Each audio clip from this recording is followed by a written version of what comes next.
नमस्कार सभी को। देखिए, आज आप और हम लोग स्केलेटल टिश्यू में चर्चा करेंगे। स्केलेटल टिश्यू क्या होता है? तो इस चर्चा में शामिल होने के लिए आपका बहुत बहुत स्वागत है।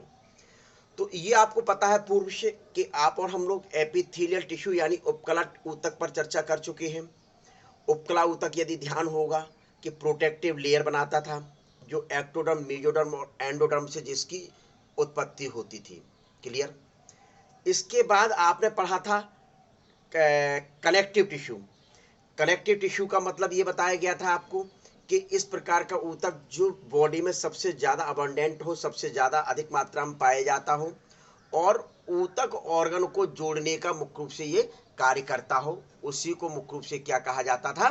संयोजी ऊतक। ये भी आपने स्टडी कर ली। इसके बाद मुख्य रूप से आपने मस्कुलर टिश्यू पढ़ा। मस्कुलर टिश्यू की भी आपको स्टडी करा दी गई। वही striated muscles, unstriated muscles and cardiac muscles, यानी skeletal, smooth and cardiac muscles पर चर्चा हो गई थी अपनी। क्लियर? फिर उसके बाद ब्लड टिश्यू यानी कि फ्लूइड टिश्यू पर भी मुख्य रूप से चर्चा हो गई थी। क्या ये भी चर्चा हो गई थी? आपका जो बचता वो skeletal tissue and nervous tissue. तो स्केलेटल टिश्यू क्या होता है? इस प्रकार का ओरिजन जो आप और हम लोगों को मूवमेंट में हेल्प करता हो, बॉडी को प्रोटेक्ट करने में हेल्प करता हो और सीधे खड़े रखने में मुख्य रूप से हेल्प करता हो, अवलंबन यानी सपोर्टिंग प्रोवाइड कराता हो, लीवर सिस्टम बनाने का मुख्य रूप से कार्य करता हो, बॉडी के जो विसरल ऑर्गन है इन ऑर्गन को मुख्य रूप से प्रोटेक्शन प्रोवाइड कराता हो, वही टिश्यू स्केलेटल टिश्यू के नाम से जाना जाता है। क्लियर? ये आपके मुख्य रूप से ये कहा जाए स्केलेटल टिश्यू की स्पेशलाइज कैरेक्टर है या इनके फंक्शन है। तो एक एक करके मुख्य रूप से इनके फंक्शन को बताइए क्या क्या होते हैं। ये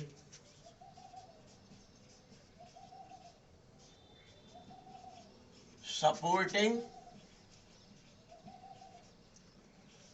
प्रोवाइड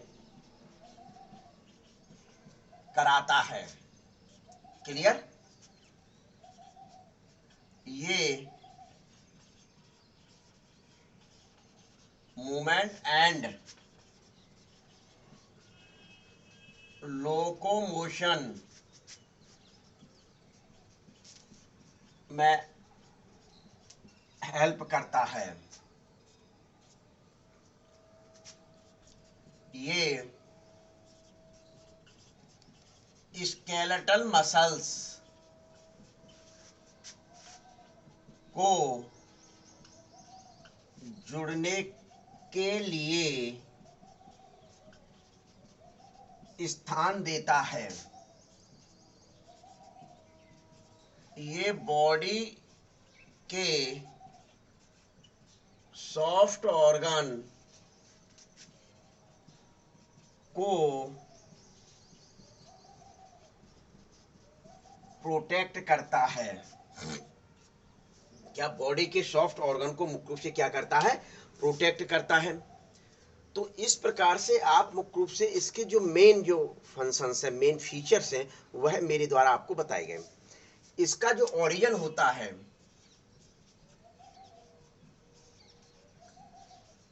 इसका ओरिजिन मेसोडर्म लेयर से होता है। इसका ओरिजिन मेसोडर्म लेयर से होता है, विशेष ध्यान रखना। ठीक है? ये कनेक्टिव टिश्यू के अंतर्गत आता है। स्केलेटल टिश्यू जो है वह कनेक्टिव टिश्यू का एक तरीके से ये टाइप्स है। कनेक्टिव टिश्यू का एक टाइप्स होता है।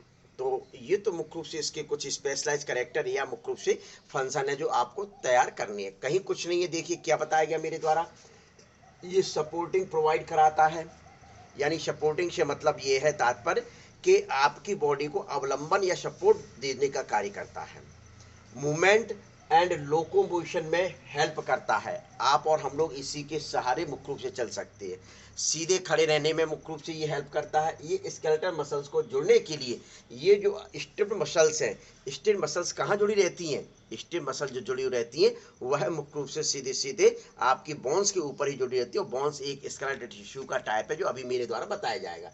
ये बॉडी के सॉफ्ट ऑर्गन को प्रोटेक्ट करता है। बॉडी के सॉफ्ट ऑर्गन जैसे हार्ट है, लंग्स हैं, क्या हार्ट है, लंग्स है, मुख्य रूप से अन्य या किडनी है या एलिमेंट्री कैनाल के कुछ पार्ट हैं, तो उनको मुख्य रूप से ये प्रोटेक्ट करने का कार्य करता है। क्या करता है? प्रोटेक्ट करने का मुख्य रूप से कार्य इसी के द्वारा किया जाता है। इसका ओरिजिन मेसोडर्म लेयर से होता है। इसका ओरिजिन मेसोडर्म लेयर यानी एम्ब्रियोनिक लेयर की एक्टो, मेसो एंड एंडोथ्रीड लेयर होती हैं। एपिथेलियल की तीनों से होती थी। कनेक्टिव टिश्यू की सिर्फ मेसोडर्म लेयर से होती है और नर्वस टिश्यू की सिर्फ और सिर्फ मुख्य रूप से किससे होती है? एक्टोडर्म लेयर से मुख्य रूप से होती है। ऐसे ही मस्कुलर टिश्यू की एक्टोडर्म लेयर से मुख्य रूप से मेसोडर्म लेयर से होती है। किससे होती है?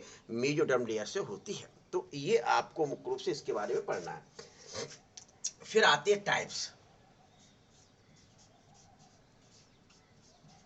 टाइप्स, ये टाइप्स में मुख्य रूप से ये दो प्रकार का होता है। नंबर एक,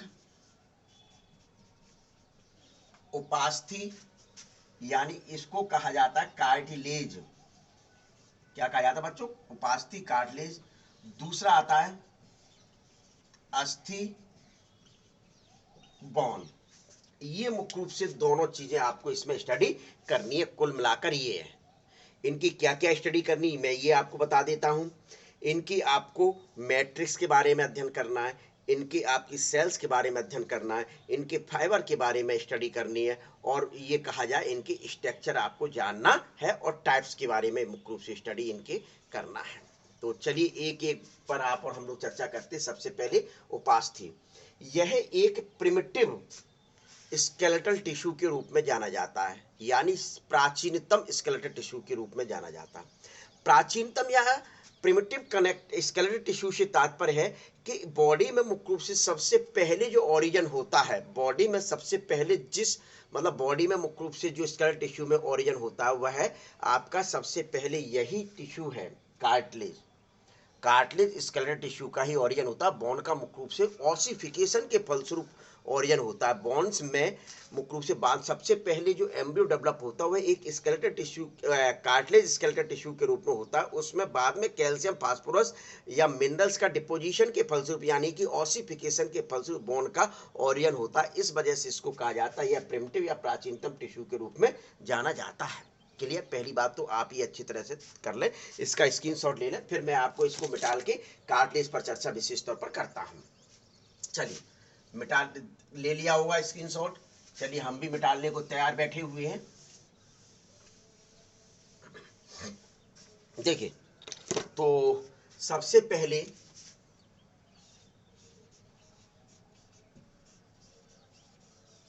कार्टिलेज उपास्थि, ये प्रिमिटिव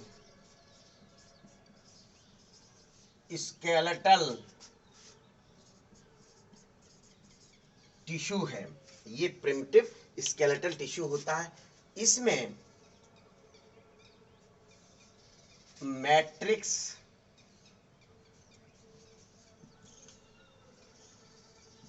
सेल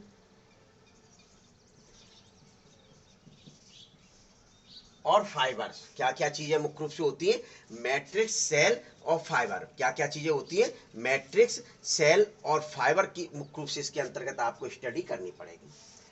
अब जब ये मैट्रिक्स, फाइबर और सेल मुख्य रूप से होती हैं, एक तरीके से ये कहा जाए इस मैट्रिक्स को बनाने का कार्य कर रहे हैं, यानी कि सीधे सीधे आपका ये जो स्केलेटल टिश्यू का फर्स्ट जो पार्ट है कार्टिलेज, कार्टिलेज का निर्माण कार्य किया जाता है वो किसके द्वारा हो रहा है? मैट्रिक्स के द्वारा, सेल के द्वारा, फाइबर्स। यानी कि इनकी संरचना को जान लिया जाए, स्ट्रक्चर को जान लिया जाए, तो इन तीनों की स्टडी उसमें आप कर सकते हैं। तो आपको बता दिया जाता है इसके मैट्रिक्स को कॉन्ड्रिन कहा जाता है। क्यों कहा जाता है? क्योंकि यह मुख्य रूप से कॉन्ड्रिन प्रोटीन का बना होता है। सेल, मुख्य रूप से इनकी सेल को कॉन्ड्रियोब्लास्ट सेल कहा जाता है। क्या कहा जाता है बच्चों? कॉन्ड्रियोब्लास्ट सेल नाम दिया जाता है। यह एक इमेच्योर विभाजित होने वाली सेल्स होती है, इमेच्योर विभाजित होने वाली सेल्स होती है। इसके विभाजन के फलस्वरूप अन्य सेल्स जैसे कॉन्ड्रियोसाइट्स, अन्य सेल्स जैसे कॉन्ड्रियोसाइट्स और कॉन्ड्रियोक्लास्ट सेल का निर्माण होता है। ये कॉन्ड्रियोसाइट जो सेल्स होती हैं, ये सेल्स मुख्य रूप से आपके मैट्रिक्स के बीच बीच में एक खाली स्थान होते हैं जिनको लेकुनी कहते हैं, उनमें मुख्य रूप से 1 to 4 की संख्या में पाई जाती है या 2 to 4 की संख्या में पाई जाती हैं। इसी सेल के माध्यम से, जो कॉन्ड्रियोब्लास्ट सेल में लिख रहा हूं, इन्हीं सेल्स के माध्यम से मुख्य रूप से मैट्रिक्स का निर्माण या कॉर्डिन प्रोटीन का निर्माण। ये एक्चुअली है क्या? ये एक प्रोटीन है। ये क्या है? एक प्रोटीन है। इस वजह से नाम दिया जाता है कॉन्ड्रियोब्लास्ट, या इसको कॉन्ड्रियो साइट्स के नाम से जाना जाता है। किसके नाम से जाना जाता है? कॉन्ड्रियोसाइट्स के नाम से जाना जाता है।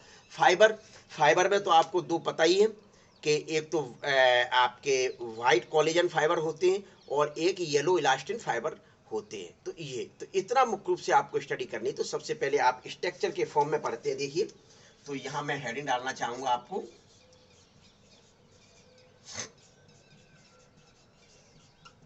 स्ट्रक्चर। क्लियर दिखाई दे रहा है बच्चों? तो फाइबर्स में वही लिख दें, white and yellow fibres, white and yellow fibres. तो जो इसकी स्ट्रक्चर होती है, स्ट्रक्चर में सबसे पहली जो लेयर होती है वह लेयर कौन सी होती है?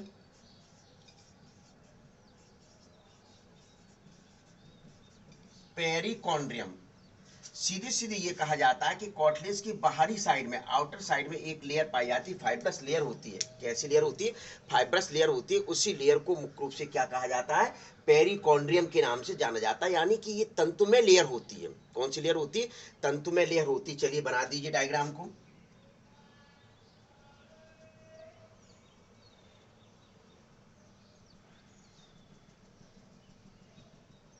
हकीकत में कहा जाए, जो कार्टिलेज होता है वो ए वास्कुलर टिश्यू होता है। कार्टिलेज कैसा होता है? ए वास्कुलर टिश्यू होता है। ए वास्कुलर टिश्यू से तात्पर्य है कि इसमें मुख्य रूप से ब्लड वेसल्स नहीं पाई जाती है। इसमें क्या नहीं पाई जाती है? ब्लड वेसल्स नहीं पाई जाती है।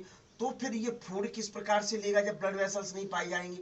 इसमें मुख्य रूप से इसकी जो लेयर होती है, जिस लेयर को पेरिकॉन्ड्रियम कहा जा रहा है, ये वाली लेयर, ये जो लेयर है इसको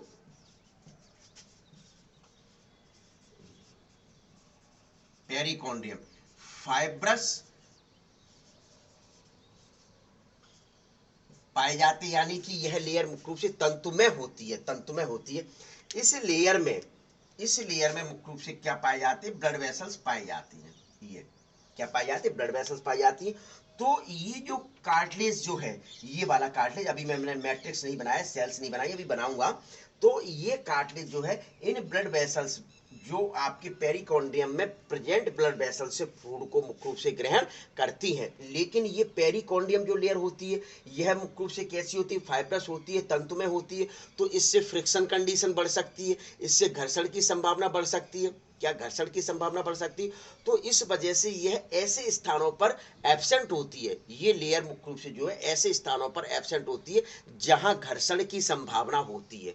यानी कि जो बोन्स होती हैं, क्या जो बोन्स होती हैं, मुख्य रूप से जॉइंट्स जो होते हैं, यानी टू बोन्स के बीच के जो जॉइंट्स होते हैं, उन स्थानों पर ये लेयर एब्सेंट होती है। अब जब उन स्थानों पर बच्चों ये लेयर एब्सेंट है, तो फिर मुख्य रूप से इसको फूड कहां से मिलेगा?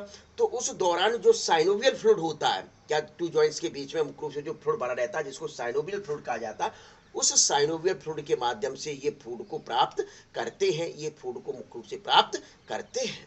ये मुख्य रूप से आपको किसके बारे में बताना है? पेरिकॉन्ड्रियम लेयर के बारे में मुख्य रूप से बताना है। अब सबसे पहली बात मुख्य रूप से आती है कि इसके भीतर मैट्रिक्स भरा हुआ रहता है। तो देखिए, मैं मैट्रिक्स भर रहा हूं। इसमें क्या, मैं सबसे पहले कुछ स्पेस में दिए देता हूं, जिससे बाद में मुझे नहीं करना पड़ेंगे। ये देखिए, मैंने स्पेस दे दिए। चलिए, तो कुछ मैट्रिक्स भरा हुआ रहता है, जिस मैट्रिक्स को किस नाम से जाना जाता है बच्चों? कॉन्ड्रिन के नाम से जाना जाता है। क्यों? क्योंकि यह कॉन्ड्रिन प्रोटीन का बना होता है, कॉन्ड्रिन के नाम से जाना जाता है। तो ये मैंने स्पेशलाइज कर दिया। ये जो ब्लू कलर का जो है, ये ब्लू कलर का, इसको कॉन्ड्रिन के नाम से जाना जाता है। और ब्रैकेट में मैं लिख रहा हूं बच्चों मैट्रिक्स, इसी को मैट्रिक्स कॉल किया जाता है। यह मैट्रिक्स मुख्य रूप से किसका बना होता है? कॉन्ड्रिन प्रोटीन का बना होता है। इस वजह से इसको कॉन्ड्रिन के नाम से जाना जाता है। इनके बीच में कुछ स्पेस होते हैं, इनके देख रहे हैं कि ये ब्लू कलर का है, मैंने ब्लैक कलर के मुख्य रूप से स्पेस बनाए, देख रहे हैं स्पष्ट तौर पर स्पेस दिखाई दे रहे हैं। इन स्पेस को लेक्विनी के नाम से जाना जाता है। इन स्पेस को किसके नाम से जाना जाता है? खाली स्थान जो रह जाते हैं मैट्रिक्स के बीच बीच में कुछ खाली स्थान पाए जाते हैं, जिनको लेक्विनी कहा जाता है। क्या कहा जाता है? लेक्विनी कहा जाता है। इन लेक्विनी में मुख्य रूप से 2, 3, 4 सेल्स पाई जाती है। इन लेक्विनी में मुख्य रूप से 2 भी सेल हो सकती है, 3 भी हो सकती हैं, 2 भी हो सकती है, 3 भी हो सकती है और 4 भी हो सकती है। कुछ बुक्स ये भी लिखती है कि 1 to 4 भी मुख्य रूप से। तो अपन तो सीधे 2 से लेके 4 तक मुख्य रूप से सेल्स को दर्शाते हैं। इन सेल्स को, ये जो रेड कलर की बनाई, इन सेल्स को कॉन्ड्रियो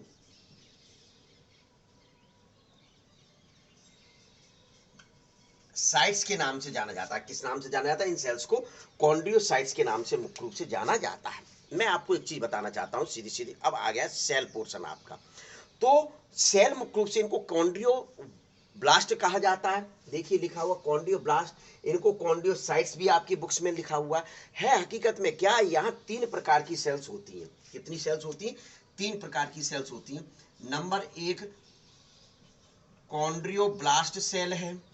ये जो सेल्स है ये इमैच्योर डिवाइडेड होने वाली सेल्स होती है। ये वाली जो सेल्स है वह अपरिपक्व, इमैच्योर यानी कि अपरिपक्व या इमैच्योर होती है और डिवाइड होने वाली सेल्स होती है। इनके डिवीजन से अन्य सेल्स का निर्माण होता है। इनके डिवीजन से अन्य सेल्स का निर्माण होता है। अन्य सेल्स उसको क्या कहा जाता है? कॉन्ड्रियोसाइट्स कहा जाता है। ये मुख्य रूप से लेक्विनी के भीतर पाई जाती है। इसके अलावा एक तीसरी सेल्स, दूसरे नंबर की सेल्स ये हो गई, यानी कि एक तीसरे नंबर की जो सेल्स होती है जिसको कॉन्ड्रियो क्लास्ट कहा जाता है। क्या नाम दिया जाता है? कॉन्ड्रियो क्लास्ट के नाम से जाना जाता है। ये वास्तविक तौर पर मुख्य रूप से एक इस प्रकार की सेल्स जो होती है जो कार्टिलेज के निर्माण के दौरान, कार्टिलेज के ओरिजिन के दौरान यदि आउटसाइड कोई अनियमित या इर्रेगुलर टाइप का कार्टिलेज बनता है, जैसे ऐसे बन जाए कार्टिलेज, ऐसे बन जाए या ऐसे बन जाए, तो ये इर्रेगुलर अनियमित लग रहा है, तो इनको डाइजेस्ट करने का, इनको फैगोसाइट करने, इनको भक्षण करने का मुख्य रूप से जो कार्य किया जाता है वो कॉन्ड्रियोक्लास्ट सेल के द्वारा किया जाता है। किसके द्वारा किया जाता है? कॉन्ड्रियोक्लास्ट सेल। किस प्रकार से? इस प्रकार से ये भक्षण कर लेती है। ये लो, ये अब एक शेप मुख्य रूप से सही ढंग से हो गया। तो ये जो सेल्स कार्य किया जाता है कॉन्ड्रियोक्लास्ट का किया जाता है। वैसे ये आपकी एनसीईआरटी बुक में कहीं दिया नहीं है। क्या आपकी एनसीईआरटी बुक में दिया नहीं है? तो इस वजह से आप याद रखना चाहें तो ठीक है, नहीं अदरवाइज मुख्य रूप से कोई समस्या नहीं। एम्स जैसे जो मेडिकल एग्जाम होते हैं उनमें मुख्य रूप से थोड़े इस प्रकार के क्वेश्चंस को पुट अप किया जा सकता है। अदरवाइज आपकी बुक्स में कॉन्ड्रियो ब्लास्ट, अरे वो रह गया, कॉन्ड्रियो ब्लास्ट, क्या कॉन्ड्रियो ब्लास्ट या कॉन्ड्रियोसाइट्स को एक ही सेल्स के नाम से जाना जाता है। तो ये आपके क्या हो गया, मैट्रिक्स के बारे में बता दिया। तो आपको किस किस के बारे में बता दिया? मैट्रिक्स के बारे में बताया, ये लेयर बता दिया पेरिकॉन्डियम इसकी स्ट्रक्चर में। अब सेल बता दिया। अब आते फाइबर। देखिए यहाँ मैं आपको टाइप्स पर चर्चा करना चाहूंगा। यहाँ मुख्य रूप से मैं आपके टाइप्स पर चर्चा करना चाहूंगा, जिससे कि इसी जगह टाइप्स हो जाएंगे, मुझे डायग्राम द्वारा से नहीं बनाने पड़ेंगे। देखिए सबसे पहला जो टाइप होता है वो हाईलाइन कार्टिलेज होता है। कौन सा कार्टिलेज होता है बच्चों? हाईलाइन कार्टिलेज होता है। दूसरा जो कार्टिलेज होता है वह है इलास्टिन कार्टिलेज होता है। इलास्टिन कार्टिलेज को मैं येलो शब्द उपयोग करना चाहूंगा, येलो इलास्टिन कार्टिलेज। तीसरा मुख्य रूप से जो आता है वह है व्हाइट कोलेजन कार्टिलेज होता है, ठीक है। और अगला आता है कैल्सीफाइड कार्टिलेज होता है। कौन सा होता है? कैल्सीफाइड कार्टिलेज के रूप में जाना जाता है। तो आप यही मुख्य रूप से समझ सकते हैं, यही आप आसानी से समझ सकते हैं। हाँ, मैट्रिक्स में एक चीज मैं और बताना चाहूंगा कि इसका मैट्रिक्स जो होता है वो हाइलुरोनिक एसिड होता है। इसके मैट्रिक्स में हाइलुरोनिक एसिड पाया जाता है। तो मैं लिख दूं कुछ प्लेस पर, ये हाइलुरोनिक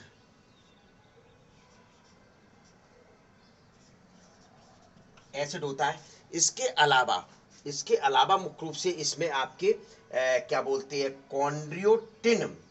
कॉन्ड्रियोटिन 4 सल्फेट और कॉन्ड्रियोटिन 6 सल्फेट भी मुख्य रूप से इसके मैट्रिक्स में पाए जाते हैं। ये विषय ध्यान रखना, कौन लिख लीजिए। चलिए, आप ऐसे काम में चलेगा। इसके मैट्रिक्स में हाइलुरोनिक एसिड पाया जाता है। इसके मैट्रिक्स में मुख्य रूप से हाइलुरोनिक एसिड होता है। इसके मैट्रिक्स में मुख्य रूप से कॉन्ड्रियोटिन 4 सल्फेट पाया जाता है। इसके मैट्रिक्स में कॉन्ड्रियोटिन 6 सल्फेट मुख्य रूप से पाया जाता है। इन्हीं सेल्स के द्वारा इस मैट्रिक्स का जो ब्लू ब्लू कलर का बनाया है उसका निर्माण किया जाता है। इन्हीं सेल्स के द्वारा इस मैट्रिक्स का निर्माण किया जाता है जो कॉन्डिन प्रोटीन का बना होता है। इस वजह से इसको कॉन्डिन के नाम से जाना जाता है। ये विषय ध्यान रखना। क्लियर? अब टाइप्स जैसे बता, hyaline cartilage, yellow elastin cartilage, white collagen cartilage and calcified. आप देख लीजिए, ये जो स्थिति आपको दर्शाई गई है, ये स्थिति मुख्य रूप से हाइलाइन कार्टिलेज की है। ये स्थिति जो है वह किसकी है? हाइलाइन कार्टिलेज की है। यानी कि इस प्रकार का कार्टिलेज, देखिए अब मैं स्ट्रक्चर पुनः नहीं बताऊंगा, ये विषय ध्यान रखना। इस प्रकार का कार्टिलेज जिसमें फाइब्रस अनुपस्थित होते हैं। देखिए, आपको मैट्रिक्स बनाया है मैंने, सेल बनाया हुआ है, लेकिन फाइबर्स नहीं बनाए हैं। इस प्रकार का कार्टिलेज जिसमें फाइब्रस अनुपस्थित होते हैं, फाइब्रस मुख्य रूप से ये अनुपस्थित होते हैं, उसी को हाइलाइन कार्टिलेज के नाम से जाना जाता है। उसको हाइलाइन कार्टिलेज के नाम से जाना जाता है। ये जो रहता है, ये जो लॉन्ग बोन्स होती हैं अपनी, कौन सी होती हैं? लॉन्ग बोन्स होती हैं। ये लॉन्ग बोन्स हैं, सभी को पता है। इस प्रकार से ये, तो इनके जो एंड्स होते हैं, क्या इनके जो सिरे होते, इन सिरे पर मुख्य रूप से जो पाया जाता है कार्टिलेज, वह मुख्य रूप से इसी प्रकार का कार्टिलेज होता है। ये वाला, ये जो कार्टिलेज है वो आपका कौन सा कार्टिलेज है बच्चों? ये आपका हाइलाइन कार्टिलेज होता है। ये कौन सा कार्टिलेज होता है बच्चों? ध्यान में रखना है आपको, ये कार्टिलेज हाइलाइन कार्टिलेज होता है। अतः इसे आर्टिकुलर कार्टिलेज के नाम से भी जाना, क्योंकि ये लॉन्ग बोन्स पर जुड़ने में हेल्प करता है। इस वजह से इसको क्या आर्टिकुलर कार्टिलेज के नाम से भी जाना जाता है। तो यहाँ लिख दिया जाए, क्या लिख दिया जाए? हाइलाइन कार्टिलेज है ये, इसको आर्टिकुलर कार्टिलेज के नाम से भी जाना जाता है। इसमें फाइब्रस एब्सेंट होते हैं, अतः यह सबसे लचीला कार्टिलेज है, सबसे फ्लेक्सिबल कार्टिलेज है, सबसे सॉफ्ट कार्टिलेज होता है। आप यदि जो मुर्गे या बकरे को खाते हो तो टांग उसकी खाई जाती, तो उसके ऊपर यूं चबाते, तो वास्तव में ये कार्टिलेज आता है चबाने में। तो ये मुख्य रूप से आपकी कंडीशन।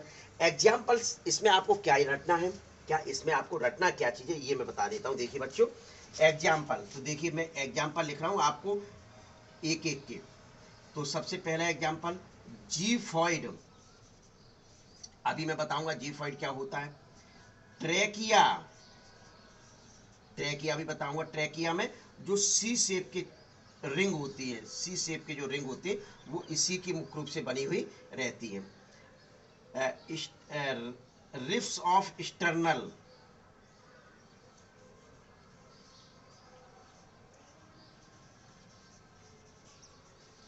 रिप्स के एक्सटर्नल जो पार्ट होते हैं वो मुख्य रूप से इसी के बने होते हैं। हायोड ऑफ फ्रॉग के जो हायोड एपरेटस होता है वो इसी का बना हुआ होता है। देखिए जीफॉइड आप सुन ले क्या होता है, जीफॉइड पार्ट आप सुन ले क्या होता है। आपने मुख्य रूप से देखा होगा, इसको जरा मैं मिटा दूं फिर एक्सप्लेन करता हूं। यहीं पर आपको मैंने ये चीज पढ़ाई थी,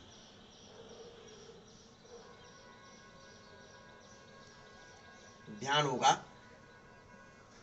स्टर्नम बोन्स, ये वाली बोन्स, कौन सी? यहाँ जो बोन्स पाई जाती है उसको क्या कहा जाता है? देखिए शायद रखी हो बोन्स मेरे पास, तो मैं आपको बताना चाहूंगा, ये क्लियर करना चाहूंगा जिससे बिल्कुल क्लियर हो जाए।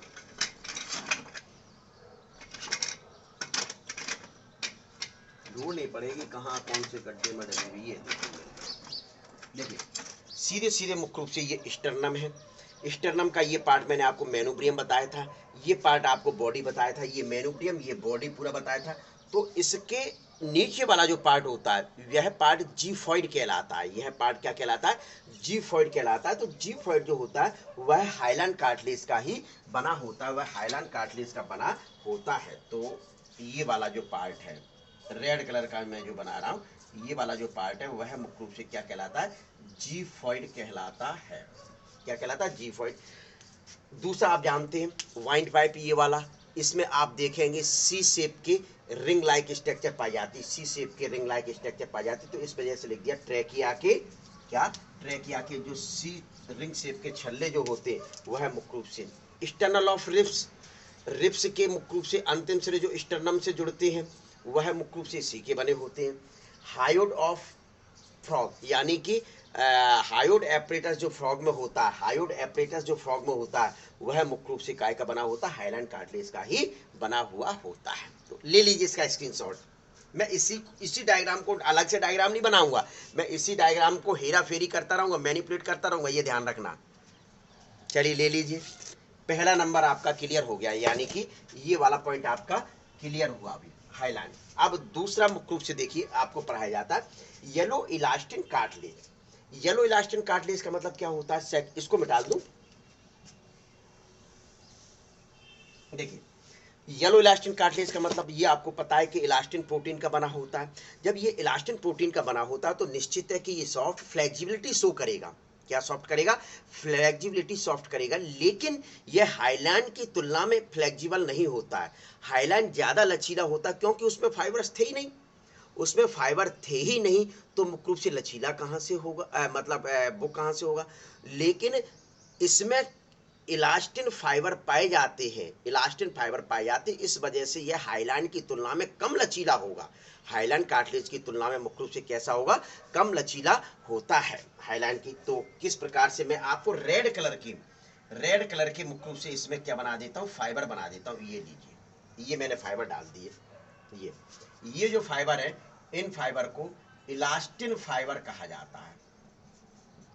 क्योंकि ये इलास्टिन फाइबर डाले, इस वजह से मुख्य रूप से इसको जो कार्टिलेज को नाम दे दिया yellow elastin fibre, yellow elastin cartilage, या आप येलो कार्टिलेज के नाम से भी जाना जाता है। इलास्टिन शब्द उपयोग नहीं करना चाहें तो कोई दिक्कत नहीं है, येलो इलास्टिन कार्टिलेज के नाम से इसको जाना जाता है। तो दूसरे नंबर का, तो यानी कि इसकी तुलना में ये कम लचीली होती है, सबसे ज्यादा लचीली ये, दूसरे नंबर पर लचीली मुख्य रूप से ये होती है। तो इसके जो एग्जाम्पल है, इसके एग्जाम्पल देखिए कौन कौन से एग्जाम्पल दे सकते हैं इसमें आप।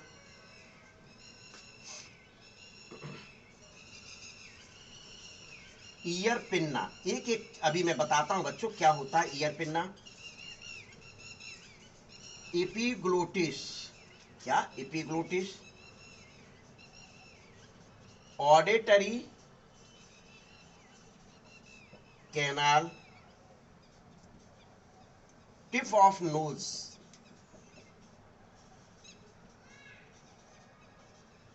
टिप ऑफ नोज, फिर आपका यूस्टेकियन ट्यूब, बहुत है। चलिए क्या यूस्टेकियन ट्यूब, देखिए, या कैनाल जिसको कहते हैं, या यदि आपकी ट्यूब नहीं समझ में आए तो कैनाल कह सकते हैं। देखिए ईयर पिन्ना, ये आपका पता है, ये वाला जो भाग होता है, ये वाला भाग बोन्स का नहीं बना होता है, मुख्य रूप से ये काय का बना होता है? कार्टिलेज का बना होता है। कौन सी कार्टिलेज का बना होता है? येलो इलास्टिन कार्टिलेज का बना होता है। एपिग्लोटिस, ग्लोटिस जो पोर होता है, ग्लोटिस जो पोर होता है कहाँ पाया जाता है? ये वाइंड पाइप के ऊपर वाला जो छिद्र होता है वह मुख्य रूप से यही होता है। तो उसके ऊपर एपिग्लोटिस फ्लैप लाइक स्ट्रक्चर ढकने का कार्य करता है। देखिए अभी मैं बता देता हूं आपके, ये देखिए, ये वाइंड पाइप है जिसमें से एयर होकर प्रवेश करती है, तो ये जो छिद्र है उसको ग्लोटिस पोर कहा जाता है। यहाँ ये फ्लैप लाइक स्ट्रक्चर पाई जाती, इसको जैसे फूड पानी जाता है तो इस पोर को ढकने का कार्य करता है, तो वो एपिग्लोटिस स्ट्रक्चर है। देखिए तो ये एपिग्लोटिस स्ट्रक्चर है, तो ये काय की बनी होती है? ये आपके येलो इलास्टिन कार्टिलेज की ही बनी होती है। ठीक है, फिर आता है ऑडिटरी कैनाल। आप कान में सफाई करने के लिए मुख्य रूप से लकड़ी डालते हैं, या बड डालते हैं तो मुख्य रूप से ये कान में जो जाती है वो एक जो कैनाल है, वो कैनाल कौन सी है, ऑडिटरी कैनाल है, तो वह मुख्य रूप से काय की बनी होती है, इसी की बनी होती है, येलो इलास्टिन कार्टिलेज की। फिर टिप ऑफ नोज, ये वाला जो भाग है, ये वाला भाग, ये काय का बना होता है, टिप ऑफ नोज का ही बना होता है। यूज टेकन, मिडिल ईयर से मुख्य रूप से एक कैनाल निकलती है जो वक्कल कैविटी के आपका ये पैलेट के जो पिछला वाला भाग होता है वहाँ ओपन होती है जाके, जिसको यूस्टेकियन ट्यूब कहते हैं या कैनाल कहा जाता है, यूस्टेकियन ट्यूब या कैनाल कहा जाता है। तो यह भी मुख्य रूप से काय का बना होता है, येलो इलास्टिन कार्टिलेज का बना हुआ होता है। तो बच्चों ये हुआ आपका कौन सा, येलो इलास्टिन कार्टिलेज। इसका भी स्क्रीनशॉट ले लीजिए, विद एग्जाम्पल चल रहा है, ये विषय ध्यान देना, ठीक है। तो अब इसको मैं ये वाला मैं डाल रहा हूँ, ये वाला, क्योंकि अब मैं दूसरे कलर से करूंगा, क्योंकि मैं अब यहाँ है फाइबर ही बनाऊंगा, लेकिन ये फाइबर मैं मुख्य रूप से ब्लैक या अन्य रंग से बनाऊंगा, क्या अन्य रंग से बनाऊंगा, इस वजह से इसको मैं डालना पड़ेगा। अब मैं देखिए, ठीक है। अब चलिए, अब आता है तीसरे नंबर पर लिखा हुआ है सीधे व्हाइट कोलेजन कार्टिलेज। तो व्हाइट कोलेजन कार्टिलेज के बारे में देख लीजिए आप, ये लीजिए, इसको वैसे का वैसा कर दिया अपन ने, कोई समस्या नहीं है। अब देखिए यहां मुख्य रूप से इसी में कोई परिवर्तन नहीं अलग से, ये क्या कहलाया, व्हाइट कोलेजन फाइबर। देखिए क्या हुआ, हाइलाइन कार्टिलेज में जब कोलेजन फाइबर उपस्थित होते, जब हाइलाइन कार्टिलेज में कोलेजन फाइबर उपस्थित होते तो उस कार्टिलेज को व्हाइट कोलेजन, उस कार्टिलेज को व्हाइट कोलेजन कार्टिलेज के नाम से जाना जाता है। हाइलाइन सबसे सॉफ्ट था, मतलब फ्लेक्सिबल था, फिर उसके बाद इलास्टिन फ्लेक्सिबल था, क्योंकि इलास्टिन कार्टिलेज इलास्टिन फाइबर उपस्थित था, जिसके कारण उसमें इलास्टिसिटी पाई जाती। लेकिन जो कोलेजन प्रोटीन के फाइबर ये जो होते हैं, जो व्हाइट रंग के होते हैं, ये जब उपस्थित हो जाते हैं तो इसमें मुख्य रूप से किसी प्रकार की फ्लेक्सिबिलिटी नहीं पाई जाती, यानी कि यह मुख्य रूप से लोच रहित होते हैं, नॉन फ्लेक्सिबल कार्टिलेज है। ये कौन सा कार्टिलेज है, नॉन फ्लेक्सिबल कार्टिलेज मुख्य रूप से होता है। इस कहीं कोई परिवर्तन नहीं, सिर्फ यही परिवर्तन आपको ध्यान में रखना है। तो एग्जाम्पल फिर से मुख्य रूप से आप और हम लोग तैयार कर लेते हैं। देखिए प्यूबिक सिम्फाइसिस,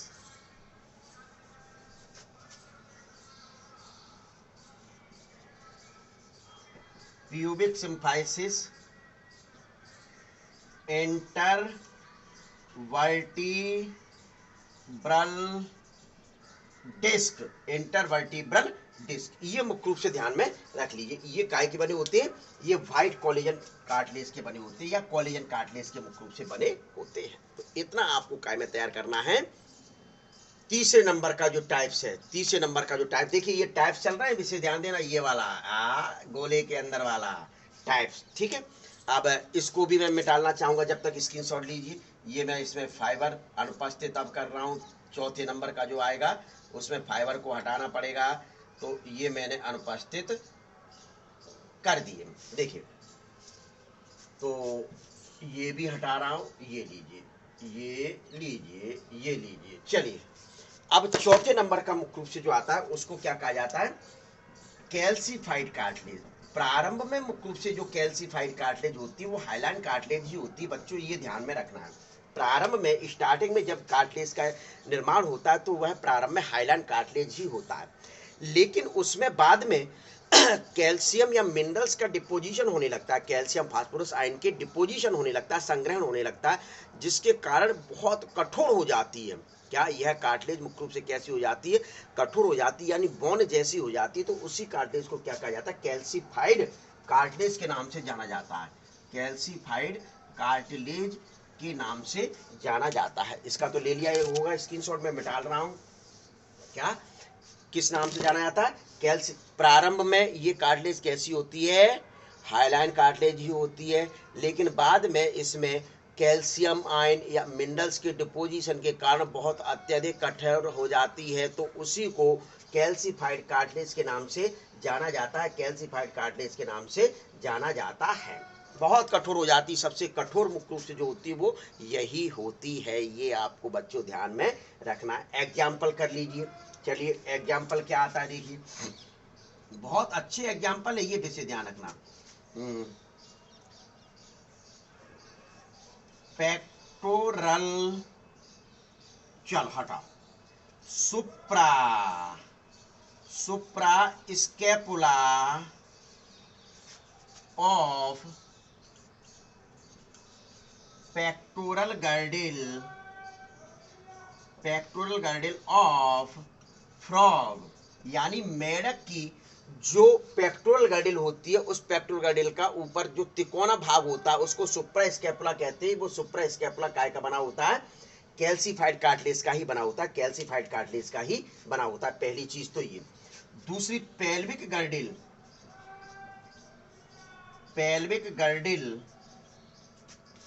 का प्यूबिस जो पार्ट होता है, कौन सा पार्ट? प्यूबिक जो पार्ट होता है वह मुख्य रूप से काय का बना होता है? फ्रॉग में। विशेष ध्यान देना, ये फ्रॉग की बात चल रही है। फ्रॉग में वह काय का बना होता है? कैल्सीफाइड कार्टिलेज का ही बना होता है, ये विशेष ध्यान। फिर जो लॉन्ग बोन्स होती हैं, कौन सी? लॉन्ग बोन्स जो होती हैं, ये लॉन्ग बोन्स के जो मुख्य रूप से पादों की जो अस्थियों के सिरे होते हैं, क्या होते हैं? लॉन्ग बोन्स के, हाथ पैर की अस्थियों के जो सिरे होते हैं वो मुख्य रूप से काय के बने होते हैं? इसी के बने होते हैं। आपने देखा होगा इतने कठोर नहीं होते हैं। क्या कठोर नहीं होते? आप आसानी से बीच के जो साफ्ट वाला पार्ट होता है उसको खा के देखिए, उसको तोड़ नहीं पाओगे, तोड़ते भी ताकत लगा के। लेकिन मुख्य रूप से क्या होगा, वो जो सिरे वाले जो पार्ट है, सिरे वाले जो पार्ट है उसको मुख्य रूप से, क्लियर? तो ये चीज आपके क्या होते हैं?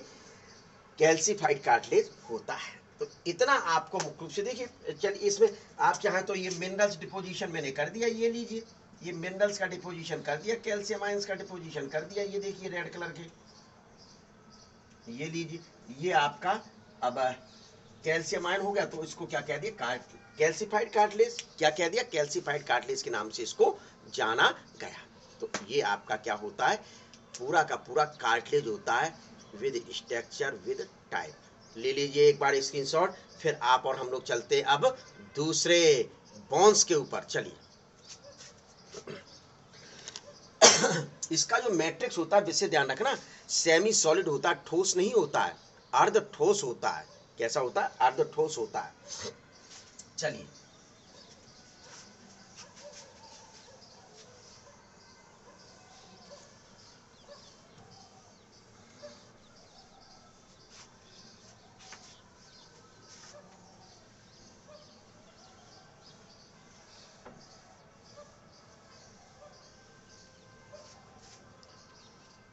चलिए,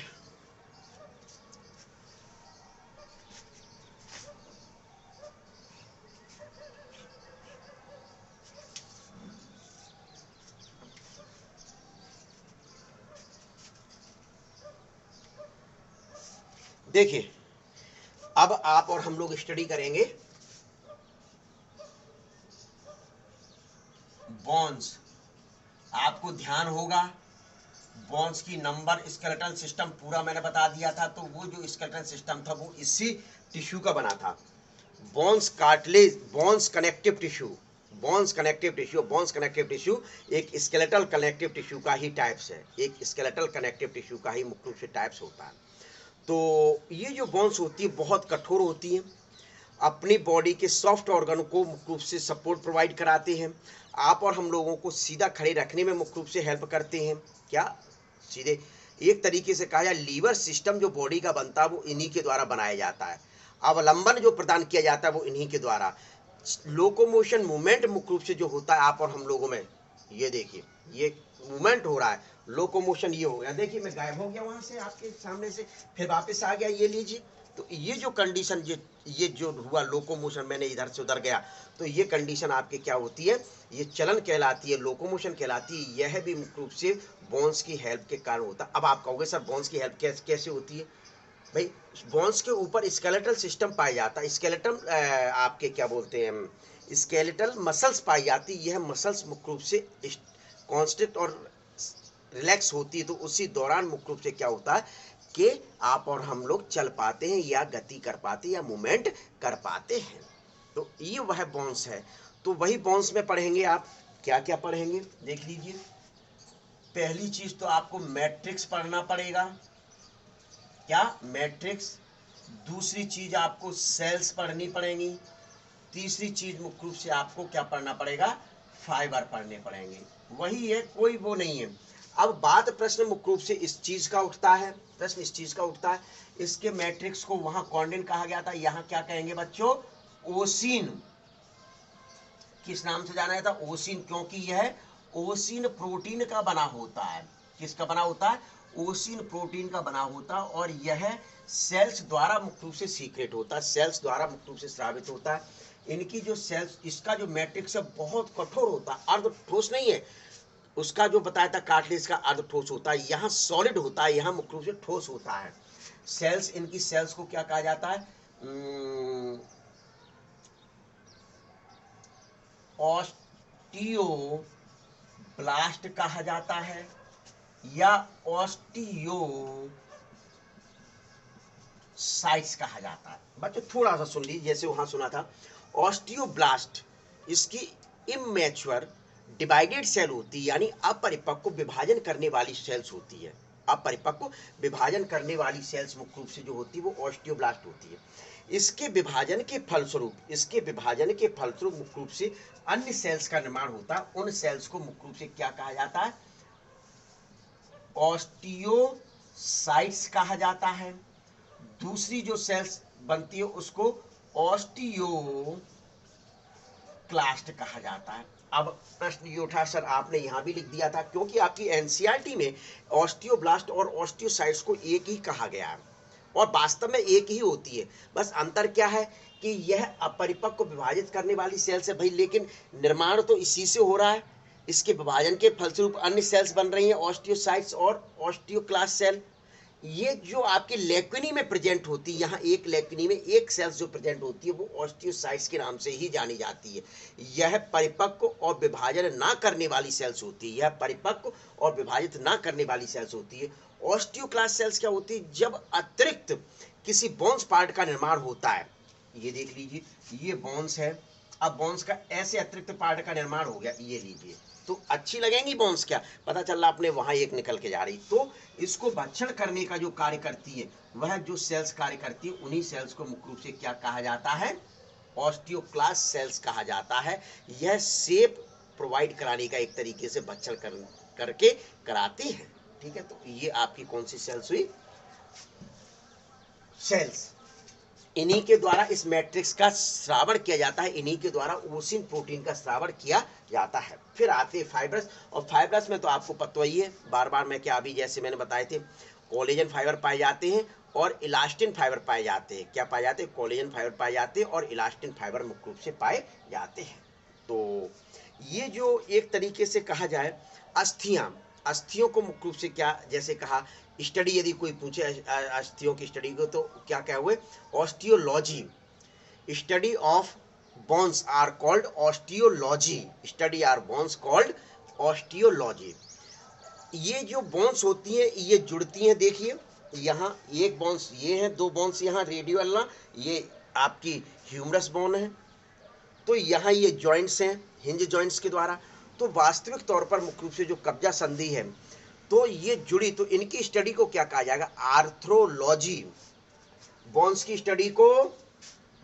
स्टडी को क्या कहते हैं, ऑस्टियोलॉजी, जेलो लिख दिया, और जॉइंट्स की स्टडी को क्या कहेंगे, आर्थ्रोलॉजी के नाम से जानते हैं। किसके नाम से जानते हैं, आर्थ्रोलॉजी के नाम से मुख्य रूप से इनको जाना जाता है। ये जो बोन्स होती है ये मेटाबॉलिकली एक्टिव होती है। बोन्स कैसी होती है, मेटाबॉलिकली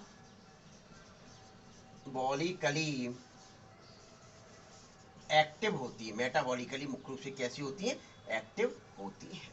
तो ये चीज मुख्य रूप से आप थोड़ा सा स्क्रीनशॉट ले लीजिए, फिर आप और हम लोग इस पर इसकी स्ट्रक्चर पर चर्चा करते हैं। किसकी चर्चा करते हैं, स्ट्रक्चर पर चर्चा करते हैं। ठीक है, मिटाल दो, चलिए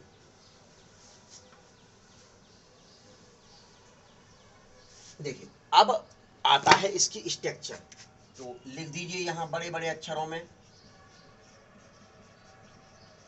तो स्ट्रक्चर मुख्य रूप से क्या होती है, तो देखिए, तो इसकी स्ट्रक्चर में एक तो पढ़ना पड़ेगा आपको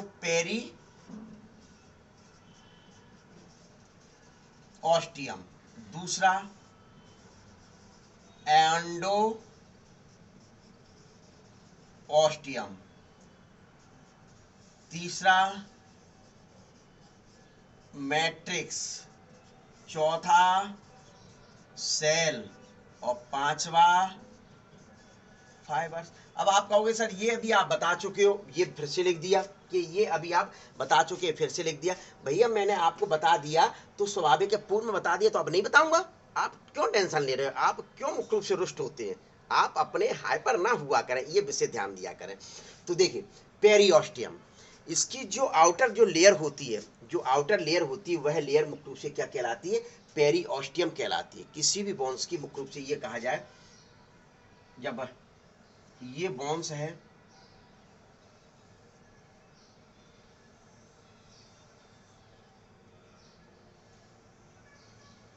ये बोन्स है, बोन्स के मुख्य रूप से जब आप काट कर देखेंगे, जब बोन्स को मुख्य रूप से काट कर देखेंगे तो इसकी जो आउटर लेयर जो दिखाई देगी, काट कर कैसे देखोगे?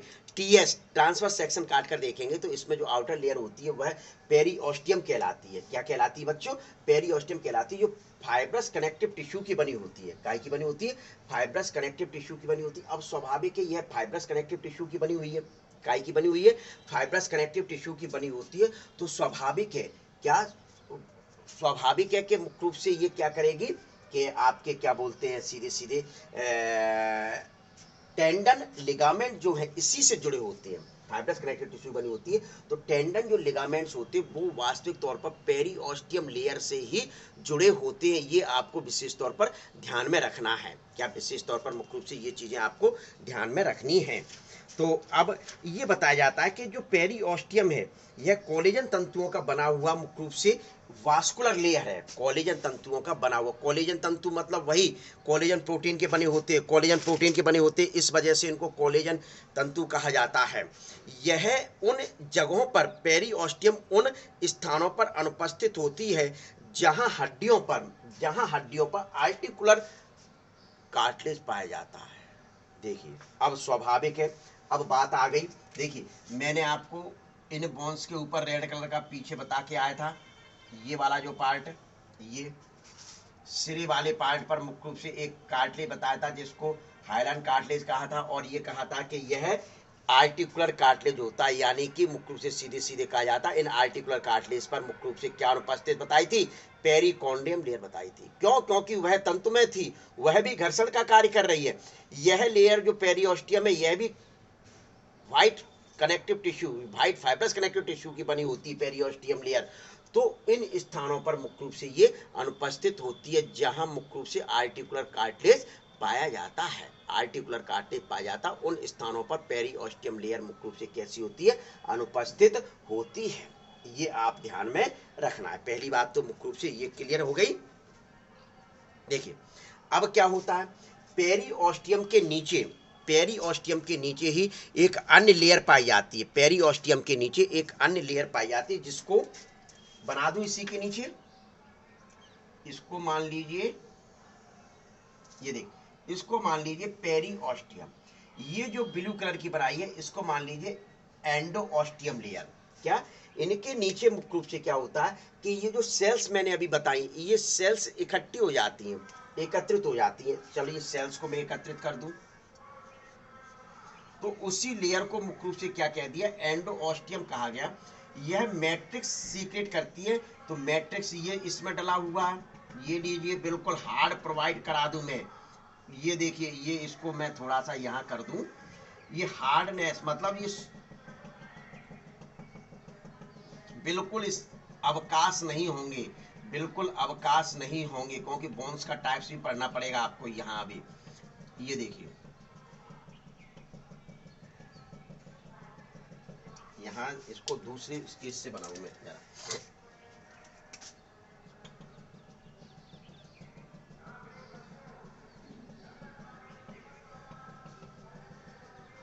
ये लीजिए मैं इसको इस प्रकार से कर देता हूं। देखिए ये एक तरीके से एक कॉम्पैक्ट बोन भी है, ये कॉम्पैक्ट पार्ट है बोन का।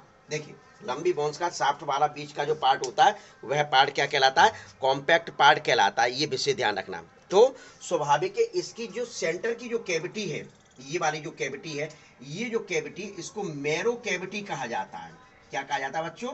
मैरो कैविटी के नाम से जाना जाता है। इस मैरो कैविटी के चारों ओर ये ब्लैक कलर की, चलिए मैं करे देता हूँ, ये जो लेयर होती है, ये लेयर क्या कहलाती है? एंडोऑस्टियम कहलाती है। ये क्या कहलाती है? एंडोऑस्टियम के नाम से मुख्य रूप से यानी मैरो कैविटी को कवर किए हुए, मैरो कैविटी को कवर किए हुए मुख्य रूप से जो लेयर होती है, वही लेयर मुख्य रूप से क्या कहलाती है? आपके वही लेयर आपके एंडोऑस्टियम कहलाती है। वही लेयर आपकी एंडोऑस्टियम मुख्य रूप से कहलाती है। ये विशेष आपको ध्यान में रखना है। देखिए सीधे सीधे मैंने आपको क्या बताया, ये देखिए ये पेरियोस्टियम है। पेरियोस्टियम के नीचे एक सेल्स की लेयर पाई जाती है। एक तरीके से ये कहा जाए लेयर है, सेल्स की लेयर है। यह मैट्रिक्स सीक्रेट करेगी। क्या मैट्रिक्स सीक्रेट करती है? फिर इसके नीचे एक लेयर और होती है जिसको मुख्य रूप से क्या कहा जाता है? एंडोऑस्टियम। क्या कहा जाता है?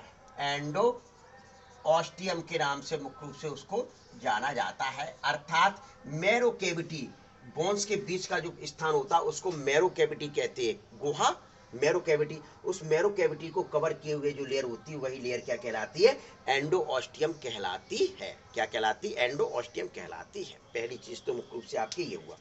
अब आता है दूसरा चीज, इसका मैट्रिक्स। कौन सा वाला भाग? इसको मैं मिटा रहा हूं। देखिए मैट्रिक्स, तो पहले मैं इसके मैट्रिक्स को बना दूं बच्चों। देखिए मैं मैट्रिक्स को बना रहा हूं, ये आप ध्यान में रखना। ये क्या है? ये मैट्रिक्स है।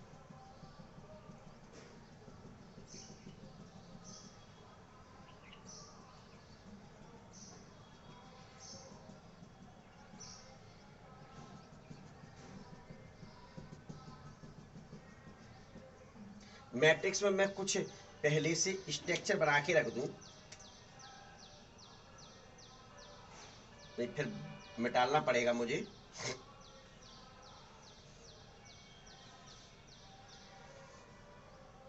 देखिए अभी मैं बता दूंगा क्या मैंने बनाया है। ये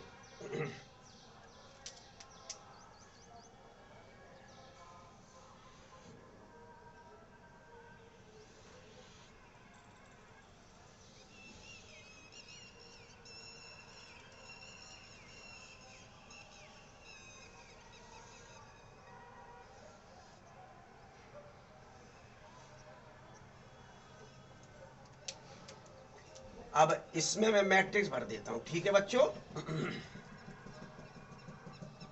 ये मैट्रिक्स है जो ओसिन प्रोटीन का बना होता है और ऑस्टियोब्लास्ट सेल्स के द्वारा मुख्य रूप से सीक्रेट किया जाता है, स्रावित किया जाता है।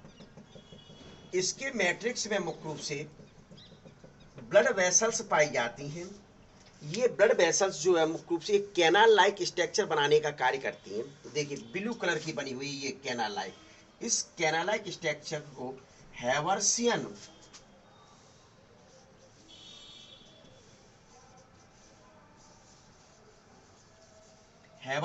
कैनाल कहा जाता है। समझ लें ये मुख्य रूप से होती क्या है? क्या ये समझ लें कि आप मुख्य रूप से ये होती क्या है कि हैवर्सियन कैनाल क्या चीज है?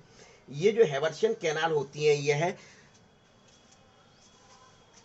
सीधे सीधे ब्लड वेसल्स की बनी हुई एक अरेंजमेंट स्ट्रक्चर होती है। ब्लड वेसल्स इसमें पाई जाती है, फूड प्रोवाइड कराती है, ऑक्सीजन प्रोवाइड कराती है, ये सभी को पता है, इसमें कोई नो डाउट कंडीशन है। तो ये सीधे सीधे मुख्य रूप से हैवर्सियन कैनाल सेंटर में मुख्य रूप से डली होती है। तो ब्लू कलर की ये मुख्य रूप से हैवर्सियन कैनाल बताई गई है। पहली बात, इनका जो फंक्शन होता है, इनका फंक्शन सुन लीजिए, बॉन को फूड प्रोवाइड कराने का, बॉन को ऑक्सीजन प्रोवाइड कराने का मुख्य रूप से इनका कार्य होता है। पहली चीज ये, इन हैवर्सियन कैनाल के चारों ओर इसका जो मैट्रिक्स है वह मुख्य रूप से अरेंज हो जाता है। ये देखिए ब्लैक कलर का ये मैट्रिक्स मैंने अरेंज कराया है, देखिए ये दिखाई दे रहा है। तो इसको मुख्य रूप से क्या कहा जाता है? इसके मैट्रिक्स को लैमिली कहा जाता है।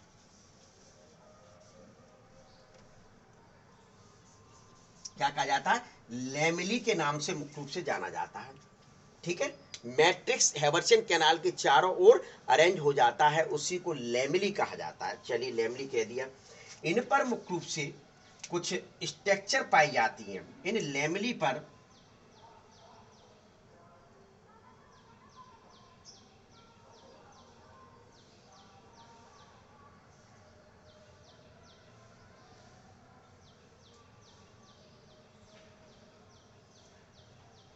देखिए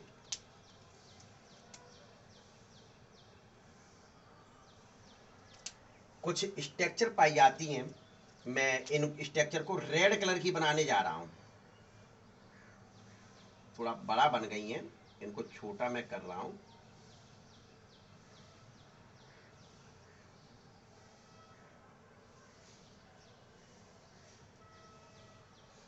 जिनको लैक्यूनी कहा जाता है। क्या कहा जाता है? लैक्यूनी के नाम से मुख्य रूप से इनको जाना जाता है। लैमेली के ऊपर रेड कलर की मैंने स्ट्रक्चर दर्शाई है, इनको लैक्यूनी कहा जाता है। और इन लैक्यूनी में एक सेल्स प्रेजेंट होती है। इन लैक्यूनी में मुख्य रूप से एक सेल्स प्रेजेंट होती है। तो चलिए मैं इनको एक एक सेल्स पॉइंट्स के रूप में रखे देता हूं। बना तो नहीं सकता, सेल्स मैंने प्रेजेंट ये कर दी। ये लेक्विनी आपस में कुछ स्ट्रक्चर के द्वारा जुड़ी रहती है, जिन स्ट्रक्चर को कैनालिकुली कहा जाता है। इस साइड लेक्विनी नहीं बना पाए तो ये बना दिया।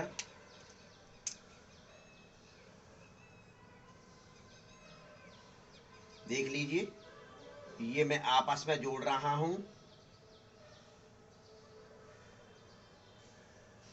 ये जोड़ दी।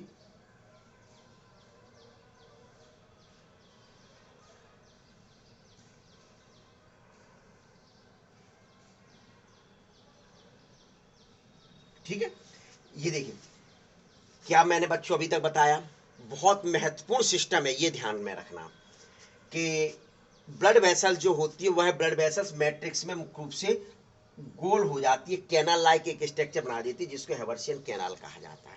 इस हेबर्शियन कैनाल के चारों ओर मुख्य रूप से मैट्रिक्स एकत्रित हो जाता है, जिसको लैमेली कहा जाता है। लैमेली पर रेड कलर की मुख्य रूप से कुछ संरचनाएं पाई जाती है, जिनको लैक्यूनी, उसमें रेड कलर की नहीं है, यहाँ मैंने बनाई है रेड कलर की, वो कह रहा हूँ लैक्यूनी कहा जाता है। इन लैक्यूनी में एक सेल्स बनाई है जो ब्लू कलर की रख दी है। ये लैक्यूनी आपस में ब्लू कलर की स्ट्रक्चर द्वारा, ये देखिए ये जुड़ी हुई है। इसको मुख्य रूप से क्या कहा जाता है? कैनाली कुली कहा जाता है। क्या कहा जाता है? कैनाली कुली के नाम से जाना जाता है। तो ये जो पूरा सिस्टम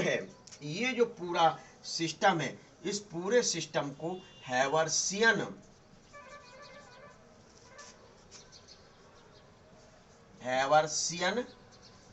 सिस्टम के नाम से जाना जाता है। और यह हैवर्सियन सिस्टम किसी भी बोन्स को ऑक्सीजन और फूड प्रोवाइड कराने का कार्य करती है। क्लियर ये चीज। अब ये जो कैनाल है, ये कैनाल इस कैनाल से एक तिरछी नलिका द्वारा जुड़ी रहती है। इस तिरछी नलिका को वॉकमैन्स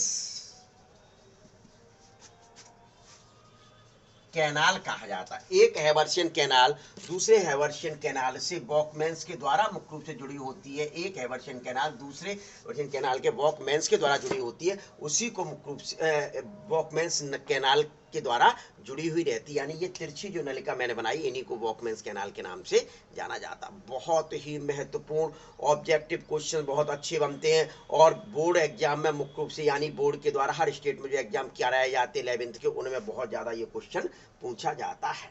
तो इतना आपको मुख्य रूप से क्या बताना है, ये विशेष तौर पर एंडोएस्टियम जो लेयर होती है वह फैटी टिश्यू की बनी होती है, ये विशेष ध्यान रखना। एंडोएस्टियम जो लेयर होती है वह मुख्य रूप से किसकी बनी होती है, तो ये आप कर लीजिए। अब इसके बाद इसमें आता है बोन्स के टाइप्स और बचे हैं। चलिए बोन्स के टाइप्स मैं बता देता हूं। समझ में आ गया? ये मैट्रिक्स हो गया, सेल्स हो गया, फाइब्रस तो वो है ही। अब आपके बोन्स के टाइप्स में बताने जा रहा हूं, तो ले लीजिए इसका स्क्रीनशॉट एक।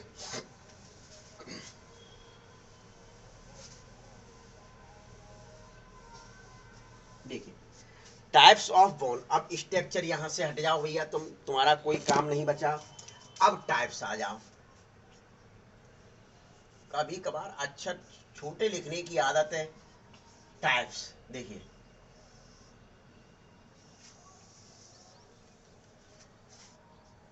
तो जो पहला टाइप है वह सघनता के आधार पर दिया जाता है, बॉन्स की सघनता के आधार पर। दूसरा जो टाइप दिया जा रहा है ये उत्पत्ति यानी ओरिजिन के बेस पर, किसके आधार पर दिया जा रहा है? उत्पत्ति के आधार पर दिया जाता है। क्लियर? पहली बात तो ये समझ लीजिए, बॉन्स के दो टाइप्स होते हैं। बॉन्स के कितने टाइप्स होते हैं? 2 टाइप्स हैं आपके। तो सबसे पहले सघनता, यानी इसको इंग्लिश में कॉम्पैक्ट बॉन्ड कहा जाता है, ये आप मान लें। क्या आप ये मुख्य रूप से पहले इसका एक स्क्रीनशॉट आप ले लें तो ज़्यादा बेटर रहेगा कि ये टाइप्स आपके, नहीं तो मिटल जाएगा। क्योंकि मैं आपको ये बता दूं, ये सीधे सीधे 2 आधार है, तो इस वजह से मैंने इनका स्क्रीनशॉट लगवाया कि आपको यहाँ पता चला। मैं प्रत्येक स्टेप पे स्क्रीनशॉट दिलवाऊंगा इसका, ठीक है? तो टाइप्स ऑफ बॉन्ड, अब इनके टाइप्स आते हैं। तो इनके टाइप्स में मुख्य रूप से देखिए, इनको 2 भागों में डिवाइड किया गया। इसके भी 2 टाइप्स हैं। तो सबसे पहला जो है वह कॉम्पैक्ट बॉन्ड है। बॉन्ड तो लिखने की जरूरत ही नहीं, क्योंकि बॉन्ड के तो टाइप है ही, ये बॉन्ड के तो टाइप है, तो बॉन्ड लिखने की आवश्यकता नहीं। कॉम्पैक्ट है। और दूसरा मुख्य रूप से जो है वह स्पंजी टाइप है। कौन सा? स्पंजी। तो विषय ध्यान दे दें कि ये देखिए, मैं यहाँ एक बॉन्स बना देता हूँ, उस बॉन्स के माध्यम से समझा दूंगा, ठीक है? देखिए ये बॉन्स बनाई,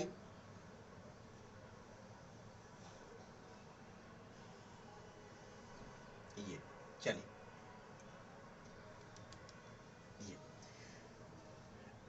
यहां से यहां तक का मैं पार्ट साफ्ट,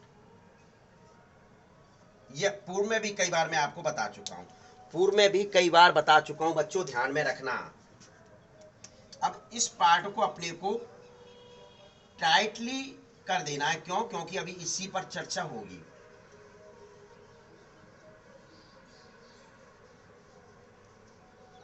देखिए, कोई अवकाश नहीं पाया जाता, पहली बात, किसी प्रकार का कोई अवकाश नहीं होगा बच्चों, ये अच्छे तरीके से ध्यान में रख लीजिए।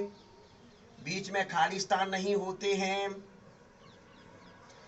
लंबी बॉन्स यानी बॉन्स के बीच वाला जो भाग होता है, बॉन्स का बीच वाला जो भाग होता है, वही भाग मुख्य रूप से क्या कहलाता है? आपका कॉम्पैक्ट के बॉन्ड कहलाता है। ये वजन सहन करने के लिए, आप और हम लोग खड़े हुए, इस 100 किलो का व्यक्ति होता है, पैर की जो हड्डियां radio ulna, sorry tibia fibula जो होती हैं और फीमर बोन्स होती हैं, तो खड़े हुए वजन 100 किलो का जा रहा है। अब टूट जाए तो स्वाभाविक है कि वो मध्य के जो भाग होते हैं बिल्कुल सघन होते हैं, बिल्कुल सघन होते हैं, कोई स्थान खाली स्थान नहीं पाया जाता, साफ्ट वाला भाग। तो उसी को मुख्य रूप से कहा जाता है कॉम्पैक्ट बॉन्ड कहा जाता है। क्या कहा जाता है? कॉम्पैक्ट बॉन्ड के नाम से जाना जाता है। यानी वजन सहन करने के लिए ये भाग भगवान ने बनाया है, वजन सहन, वेट सहन करने के लिए भाग भगवान ने मुख्य रूप से बनाया हुआ है। तो ठीक है, तो एग्जाम्पल आप क्या दे सकते हैं? लंबी अस्थियों के साफ्ट वाला भाग, लंबी अस्थियों का मुख्य रूप से जो साफ्ट वाला भाग है, आप उसमें क्या एग्जाम्पल में आसानी से दे सकते हैं, कोई समस्या नहीं आएगी। ठीक है, लंबी अस्थियों के बीच का भाग जो है दे दीजिए, एग्जाम्पल में लिख डालिए। एक तो क्या है बच्चों, बच्चों बच्चों बच्चों ये चीज, ठीक है? एग्जाम्पल यहां लिखना चाहे तो लिख सकते हैं।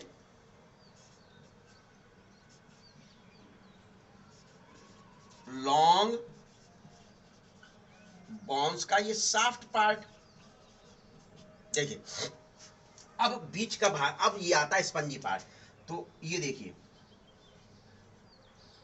इस प्रकार से होता है सिरे वाला भाग, हड्डियों का, लंबी अस्थियां जो होती हैं उनके सिरे वाले भाग इस प्रकार से होते हैं।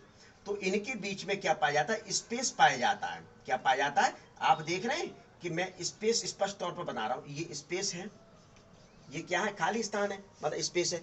तो चूंकि स्पंज जैसे इसमें छिद्र स्पेस पाए जाते हैं, जो रेड बोन मेरो से भरे हुए रहते हैं, वहां मुख्य रूप से इनको क्या कहा जाता है? स्पंजी कहा जाता है।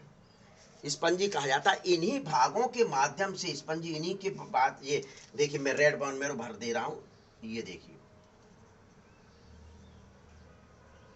ये रेड बोन मेरो, तो इन रेड बोन मैरो के द्वारा ही मुख्य रूप से ब्लड कैप्सल्स का निर्माण किया जाता है। इन्हीं रेड बोन मैरो के द्वारा ब्लड कैप्सल्स का निर्माण किया जाता है। फॉर एग्जांपल यहाँ आप क्या लिख सकते हैं, सिरे यानी ends part of long bones, ends part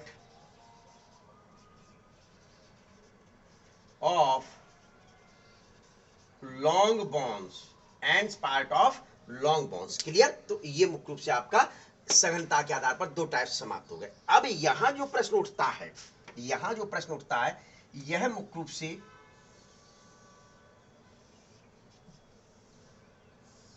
दिखाई दे रहा है। पहली बात तो ये है कि दिखाई दे रहा है। तो ये तीन टाइप के होते हैं। कितने टाइप के होते हैं बच्चों? 3 टाइप्स के होते हैं। पहली मुख्य रूप से उत्पत्ति के आधार पर, यानी कि बोन्स के निर्माण की क्रिया को ऑसिफिकेशन कहते हैं। निर्माण की क्रिया को ऑसिफिकेशन कहा जाता है। बोन्स के निर्माण की क्रिया को, बोन्स के निर्माण की क्रिया को ऑसिफिकेशन के नाम से जाना जाता है। ऑसिफिकेशन यानी उत्पत्ति के आधार पर, ऑसिफिकेशन के बेस पे यह 3 प्रकार का होता है। नंबर 1, कलाजात या मेम्ब्रेनस बोन। कौन सी बोन? मेम्ब्रेनस बोन होती है। ये मुख्य रूप से किस प्रकार के? मीजनकाइम, मीजनकाइम मेम्ब्रेन के ऑसिफिकेशन।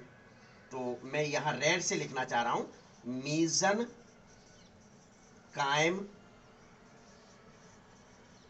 मेम्ब्रेन में ऑसिफिकेशन से जिस बोन का निर्माण होता है उसी को मुख्य रूप से क्या कहा जाता है? कलाजात या मेम्ब्रेनस बोन कहा जाता है। मेम्ब्रेनस बोन कहा जाता है। एग्जाम्पल, स्कल की बोन। एग्जाम्पल क्या? स्कल बोन्स मुख्य रूप से क्या होती हैं? ये इसी प्रकार की होती हैं। क्लियर? पहले टाइप्स क्लियर हो गया। चलिए अब दूसरा टाइप्स आता है। देखिए दूसरा टाइप जो है वह मुख्य रूप से कौन सा है? वही उत्पत्ति के आधार पर चलेगा। कार्टिलेज, कार्टिलेज, इसको मुख्य रूप से कार्टिलेज के अलावा इसको रिप्लेसिंग बोन्स भी कहा जाता है। रिप्लेस्ड बोन भी कहा जाता है। क्यों? क्योंकि कार्टिलेज के स्थान पर ये वाला भाग रिप्लेस हो जाता है, हट जाता है, कार्टिलेज हट जाता है। तो कार्टिलेज विशेष तौर पर हाइलैंड कार्टिलेज, हाइलैंड कार्टिलेज के ऑसिफिकेशन से जिस बोन का निर्माण होता है उसको कार्टिलेज बोन या रिप्लेसिंग बोन कहा जाता है। हाइलैंड कार्टिलेज के ऑसिफिकेशन के जिस बोन का निर्माण होता है उसको कार्टिलेजिनस बोन या आपके रिप्लेसिंग बोन के नाम से जाना जाता है। रिप्लेसिंग बोन के नाम से मुख्य रूप से जाना जाता है। ये आपको ध्यान में रखना है। पैर, एग्जाम्पल,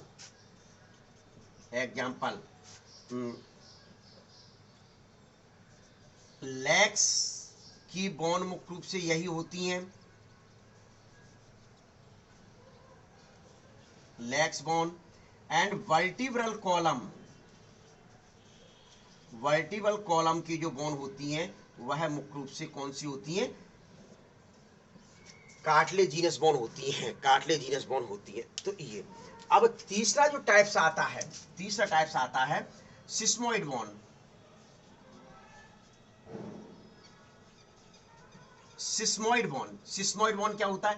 टेंडन के ऑसिफिकेशन, ये हाइलैंड कार्टिलेज के ऑसिफिकेशन से ये जो बनता है वो टेंडन के ऑसिफिकेशन से जिस बोन का निर्माण होता है, टेंडन के ऑसिफिकेशन से जिस बोन का निर्माण होता है उसको सिस्मोइड बोन कहा जाता है। उसको कौन सी बोन कहा जाता है? यहाँ थोड़ा बड़ा बड़ा लिख दूं मैं, आपको दिखाई नहीं दे रहा होगा शायद। सिस्मोइड बोन कहा जाता है। कौन सी बोन कहा जाता है? सिस्मोइड बोन कहा जाता है। टेंडन के ऑसिफिकेशन से जिस बोन का निर्माण होता है उसी को मुख्य रूप से क्या कहा जाता है? सिस्मोइड बोन कहा जाता है। एग्जाम्पल, पटेला बोन। दिख रहा है? बिल्कुल विजुअल। तो ये मुख्य रूप से आपके इसके टाइप्स पढ़ने। भैया मैंने क्या पढ़ाया? 3 टाइप्स, 2 टाइप्स बताए। पहला सघनता के आधार पर, उत्पत्ति के आधार पर, सघनता के आधार पर। कॉम्पैक्ट बॉन्ड यानी लंबी बॉन्ड जो होती है उनके मध्य का जो भाग होता है शाफ्ट होता हुआ है कॉम्पैक्ट यानी सघन होता है, एकदम ठसाठस उसमें ऊतक भरा हुआ रहता है, जिसके कारण वह वजन सहन करने का कार्य करती है, पहली बात। दूसरी चीज मुख्य रूप से आपके स्पंजी यानी कि लंबी अस्थियों के सिरे वाले भाग है जिनके द्वारा मुख्य रूप से ब्लड कैप्सूल्स का निर्माण होता है, वह स्पंजी होता है, उसमें छिद्र पाए जाते हैं। क्लियर। दूसरा उत्पत्ति के आधार पर, यानी ऑरिगन किसके माध्यम से होता है, ऑरिगन इनका ऑसिफिकेशन कहलाता है, ऑरिगन की तो कहा जाता है मेम्ब्रेनस, मेसेंकाइमल मेम्ब्रेन में ऑसिफिकेशन से जिस बॉन्ड का निर्माण होता है उनको कहा जाता है membranous, for example skull bonds. दूसरा मुख्य रूप से क्या होता है cartilage genus bond, cartilage genus bond यानी कि हाइलाइन कार्टिलेज के ऑसिफिकेशन से, हाइलाइन कार्टिलेज में ऑसिफिकेशन हो जाए तो उस बॉन्ड को क्या कह देते हैं कार्टिलेज, यानी वर्टिकल कॉलम और लेग्स बॉन्ड, यानी ये भी मतलब ये नहीं है कि लेग्स पैरी पैर हो गए, पाद मतलब दोनों होते हैं। सिस्मोइड बॉन्ड, सिस्मोइड टेंडन के ऑसिफिकेशन से जिस बॉन्ड का निर्माण होता है उसको सिस्मोइड बॉन्ड कहा जाता है, फॉर एग्जांपल पटेला बॉन्ड। ले लीजिए भैया, ये आपका। अब इसके बाद जो अगला पार्ट आएगा उसमें मैं आपको नर्वस टिश्यू के बारे में बताऊंगा, नर्वस टिश्यू के बारे में चर्चा मुख्य रूप से करूंगा, ठीक है ना। तो चलिए, okay bye, see you, meet again next part of nervous tissue.